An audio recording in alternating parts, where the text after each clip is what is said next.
जब वो अपनी हद से तजावुज कर गए तो फिर कभी उनकी दुम पर पैर रख दिया गया या तो कभी उनके सर पर जो है पैर रख दिया गया।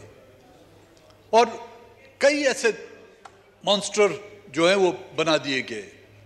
उन मॉन्स्टरों के तो सर कुचले गए या उनका जो सॉफ्टवेयर है वो अपडेट किया जाता है। कईयों का, मैंने पिछली मर्तबा कहा कि कईयों का जो मदरबोर्ड है वो भी ले जाते हैं, लेकिन वो जो क्रिएचर हैं जिन्होंने ये मॉन्स्टर बनाए हैं, जिन्होंने ये फ्रैंकेनस्टाइन बनाए हैं, उनके खिलाफ कोई आज दिन तक कोई कार्रवाई हुई? वो तजुर्बा गाएं जिन पे ये अज़दियां बनाए दिए जाते हैं, उन तजुर्बाओं के खिलाफ कोई कार्रवाई की गई? उन तजुर्बागाओं के डॉक्टर जिसने फ्रैंकेनस्टाइन बनाया था, डॉक्टर वॉल्डमैन, यहां पे तो कई आपको वॉल्डमैन मिलेंगे, डॉक्टर वॉल्डमैन मिलेंगे।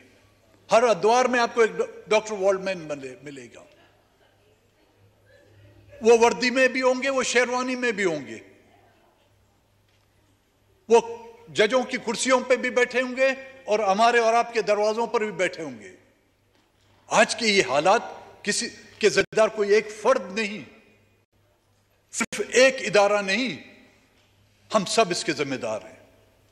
पार्लियामेंट इसका जिम्मेदार है, जुडिशरी इसकी जिम्मेदार है, ब्यूरोक्रेसी इसकी जिम्मेदार है, एस्टेब्लिशमेंट इसकी जिम्मेदार।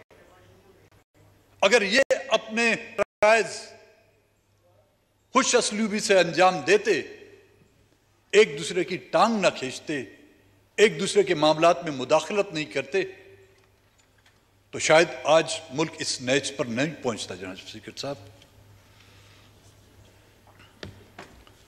आज के हालात को देखकर मैं ये तो नहीं कहूंगा मुझे खुशी हो रही है, लेकिन हंसना तो हमारा भी हक बनता है। आज हमें हंसी आती है इन हालात को देखकर कि जिन हालात का तज़किरा, जिन हालात की निशानदेही आज से 50-60 साल पहले हम लोग जब करते थे, तो आप लोग हम पे हंसते थे, हम पे तोहमतें लगाते थे, हमको गद्दारों के लकाबात देते थे। जब हम वहां पर बैठे हुए थे जनाब स्पीकर साहब, मैंने कहा था गद्दारों की तादाद गिनते जाएं। मर्दमशुमारी भी, मैं जिस आज की इस मर्दमशुमारी जो 2023 की मर्दमशुमारी में जो पाकिस्तान की आबादी, कई सूबों की आबादी जो है कई 100% बढ़ रही है, आपके गद्दारों की भी तादाद माशाल्लाह इतनी बढ़ती जा रही है, चश्मे बदूर नजर न लगे।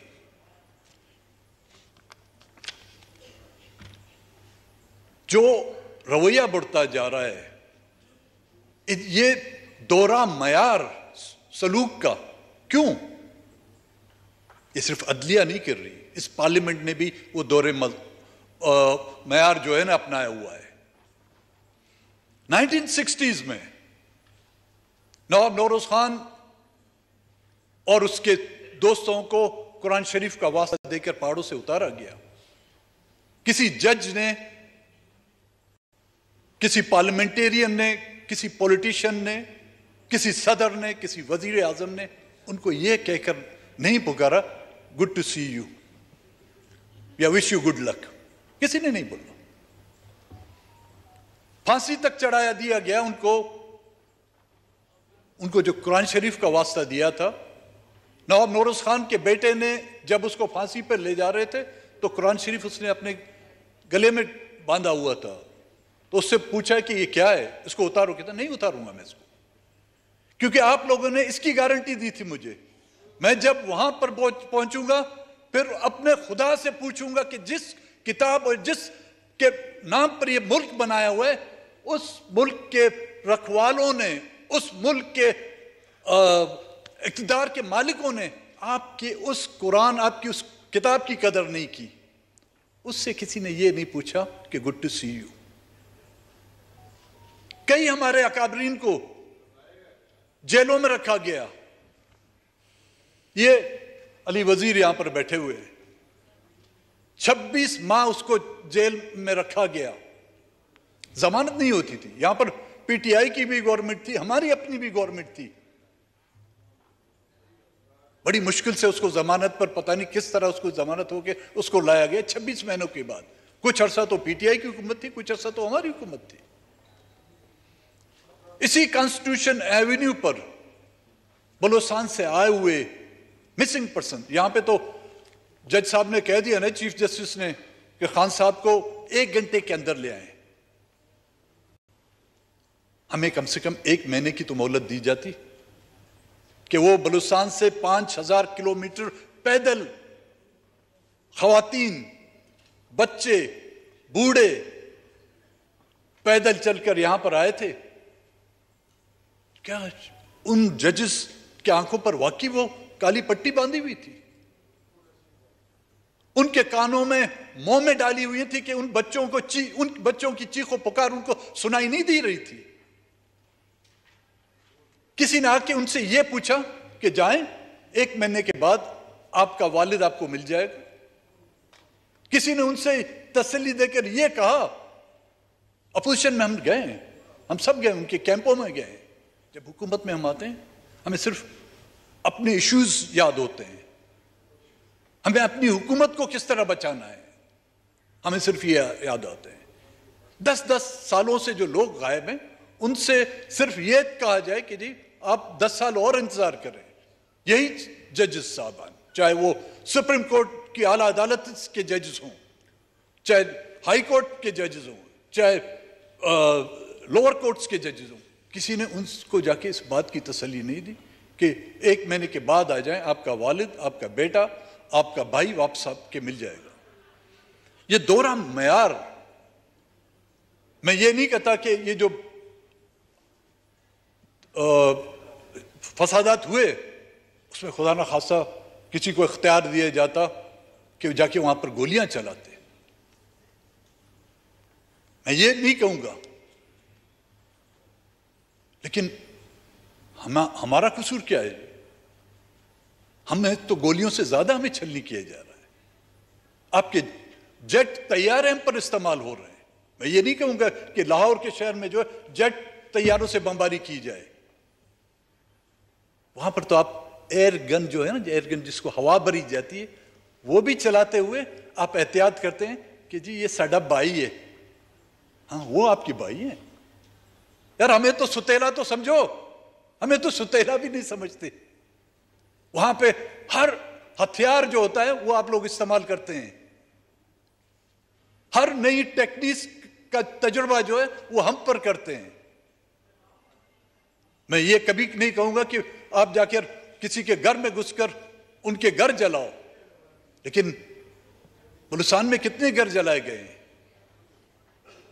आलीशान महल नहीं हमारे गर्म धूप से छांव में बैठने के लिए झोपड़ियों को तक नहीं बख्शा गया, हमारे कच्चे मकाना तक नहीं बख्शे गए।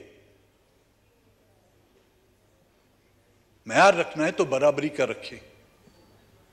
ये मैयार के किसी के लिए एक कानून, किसी को कहे गुड टू सी यू या गुड लक, और किसी को जो है फांसी के फंदे पर पहुंचाना, नहीं जनाब स्पीकर, ये इस तरह नहीं चलेगा।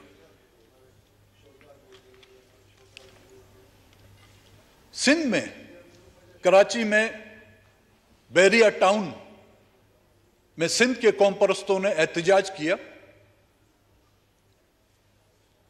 एहतजाज जायज था या नाजायज था, जमीनों का मसला था, उसके खिलाफ उन्होंने एहतजाज किया। गिरफ्तारियां हुई, लाठी चार्ज हुआ, आज दिन तक वो लोग पेशियां भुगत रहे हैं। उनसे किसी जज ने ये नहीं किया गुड लक या good to see you. Operations हुए हैं कई, ये हमारे एमक्यूएम के दोस्त बैठे हुए हैं, कितने ऑपरेशन उनके खिलाफ हुए हैं, उनके कितने लोग गायब हैं। पीटीआई की हुकूमत में भी वो थे, इस हुकूमत में भी ये थे। अभी मेरी खालिद मकबूल से बात हो रही थी, कहता है आज दिन तक हमारा कोई एक बंदा बाजियाब नहीं हो रहा। भैया मैं मुख्तसरन जनरल स्पीकर इस मसले का सिर्फ हल आप लोगों को बताता हूं। ये जो कुछ हो रहा है या हुआ है पिछले अदवार में या आइंदा होगा, दरिया नील में जब तुग़यानियां आती थी तो उस तुग़यानी को कंट्रोल करने के लिए उस जमाने की रवायत थी तो वहां की मखलूक की कुर्बानी बलि चढ़ाई जाती थी। एक आदत को जो ना ज़िबा करके उस दरिया में फेंक दिया जाए, तो उनकी एक सोच थी, उनकी एक रवायत थी। तो उससे कहते हैं कि दरिया नील की जो है तुग़यानी कम हो जाती है। तो इस तुग़यानी को ख़त्म करने के लिए हमें कुर्बानियां देनी पड़ेंगी, क्योंकि इसके जिम्मेदार हम सब हैं। सियासतदान हैं, जर्नल्स हैं, ब्यूरोक्रेट्स हैं, जजेस हैं। मैंने लाहौर में अपनी स्पीच में कहा था कि इनमें से 50-50 को जब तक सरेआम लटकाया नहीं जाता ये मुल्क नहीं सुधरेगा। 50 जजेस, 50 सियासतदान, 50 ब्यूरोक्रेट्स, 50 जर्नल्स, इनको सरेआम लटकाएं, ये मुल्क खुद ही सुधरेगा। इसके बाहर इसकी सुधरने की कोई उम्मीद न रखें।